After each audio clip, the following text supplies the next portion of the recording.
Now, Begg took it a certain way, and the internet, as we said before, erupted. So let's think a bit more through about what's going on as people respond to Begg. Like, what do you make of it? What's driving this kind of response to him? From here, we might say from the more conservative, politically conservative side of American evangelicalism. What's at stake here that people feel has been so radically attacked? What do you make of it all?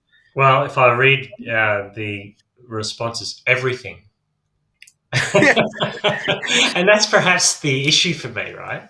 Yeah. Everything's at stake.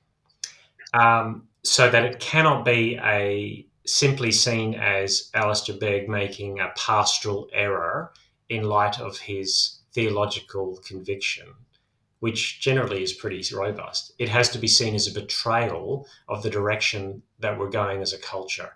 And I think that's the issue. So when I do read that he should repent, you're always going to double down when you're told that anyway, right?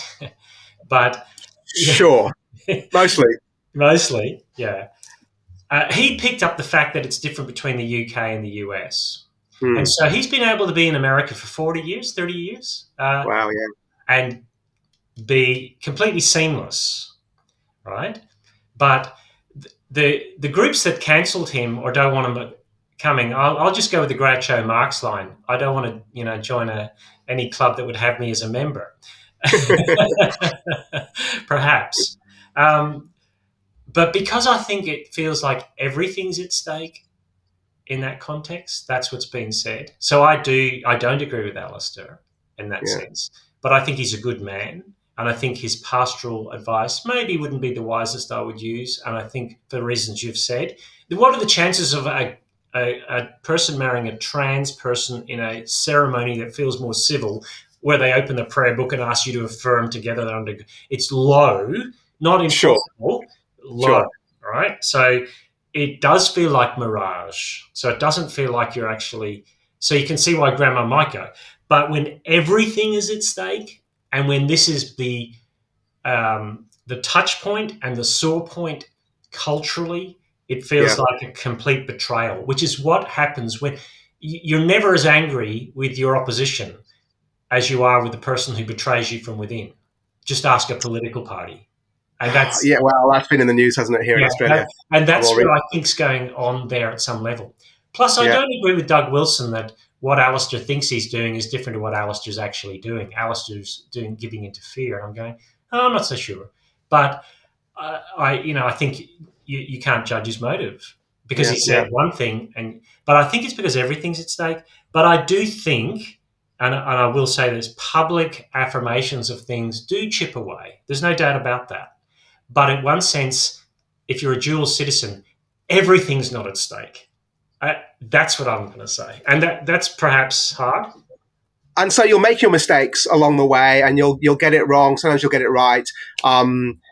Jesus is coming back. And ironically, probably the more, I think this is what you're communicating, the more I get that Jesus is coming back, and he's actually the one that will sort everything out, the less anxious I get about all those little things along the way. And perhaps it might free me to, ironically, actually make better decisions about them along the way. Now, let's just talk a little bit more about this everything's at stake thing. What is it about the States, do you think, that makes that be the case? Because it's really interesting that we watch. Here's my observation: we sit either in the UK or in Australia in these westernized Anglophone countries, and we get a lot of American stuff all the time, but we are not the United States. And it does feel to me like more recently we're just importing more of the American assumptions and paradigms about how society and political things work, and so on. I think we saw some of that in the COVID debate. That's true, left and right. Yeah. So in one sense, the first issue we talked about, which was that he gets us, this is the flip side of that from the other political divide, right? So I'm able to say I don't think Alistair got it right without thinking that he has been a Benedict Arnold, to use a good United States traitor example, right? To the cause. So I think one of the things we say is perhaps American understanding of civil liberty, the way the place was founded, the documents. There's a hagiography going on about America's foundations, right?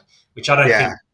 I don't think. There's a battle going on, isn't there? Like, are Yeah, you a 1776er? Are you a Puritan guy? And the racism and slavery thing wrapped up into that? Is this the great nation from which the rest of the world ran to be free, or is it actually just a disaster of a place? And that's a big debate. That's existential for how Americans see themselves, right? it is. And the other thing you'd want to say is when you conflate the two citizenships into one citizenship, everything's at Yeah. stake. And that is not to belittle the implications of going to such a wedding. I'm saying I still think that. But when you conflate, if your view of dual citizen is that they're starting to morph into the same kind of country, then you've got a few problems, I think. I think that's critical. Yeah. So, what might be some helpful things we can say to our dual citizens sitting here, maybe in Australia or the UK or wherever else, where we go, look, guys, we're not America, and that means maybe we just need to think some things through a little bit more. What might be some of those things that we want to think? Is there anything we can learn from it? I would say don't look over your shoulder to see what everyone else is thinking you should do. Right? That's true of both of those situations we've talked about today. Like it's responding to, I guess, extremes, and then not bringing the gospel through clearly. I do think that it's true that it would be it is a mirage, that it's not marriage, and I wouldn't want to celebrate such a marriage, such a what's called a marriage. So I think that's true.